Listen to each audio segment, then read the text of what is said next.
மகனாய் பொழிந்து வளர தருக்கினானாகி தான் தீங்கு நினைத்த கருத்தை பிழைப்பித்து கஞ்சன் வயிற்றில் நெருப்பென நின்ற நெடுமாலே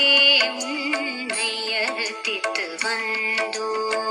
பறை தருதியாகில்